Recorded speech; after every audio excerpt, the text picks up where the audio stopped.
Could you say a few words about the falling out on the one hand of the Saudi Arabia and the UAE on the one hand and Qatar on the other?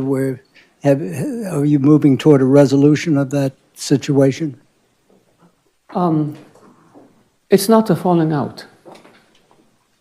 It's just we don't want to have anything to do with them. The Qataris, since the mid-90s, have been sponsoring radicals. They have been inciting people. They have become a base for the leadership for the Muslim Brotherhood. And the Muslim Brotherhood, you have to keep in mind, is what begot us Takfir and Hijrah, which begot us Al-Qaeda, which begot us Al-Nusra.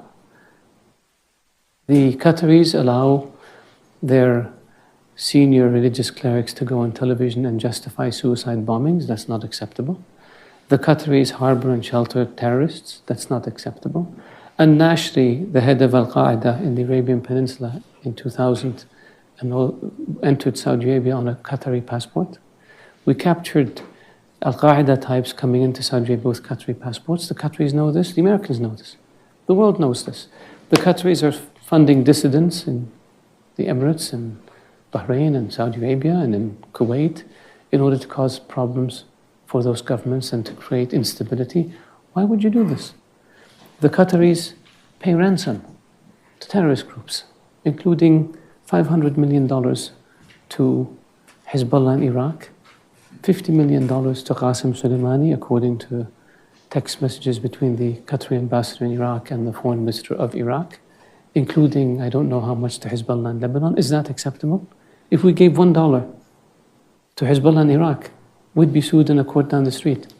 And so the Qataris use their media platforms to spread hate. The Qataris send weapons to Al-Qaeda affiliated militias in Libya. The Qatari Emir was conniving with Gaddafi on how to overthrow Saudi Arabia. The Qataris connected Gaddafi with a Saudi dissident in London who they fund, who connected the Libyans with a group in Mecca with the objective of assassinating the then Crown Prince, later King of Saudi Arabia. Is this acceptable? We have phone conversation that the Libyans gave us after they overthrew Gaddafi, where the then Emir of Qatar is telling Gaddafi how he's recruiting princes and tribal leaders and military officers and members of the royal family to cause mischief and destabilize Saudi Arabia, and predicted that within 10 years there would be no royal family in Saudi Arabia. Is this acceptable?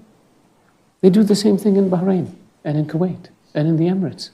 So in 2012, we cut off relations with them, the same countries. And a year later, they came back and agreed that they will end all of this nonsense. And they signed an agreement. And nothing happened. So this time, we said, you know what?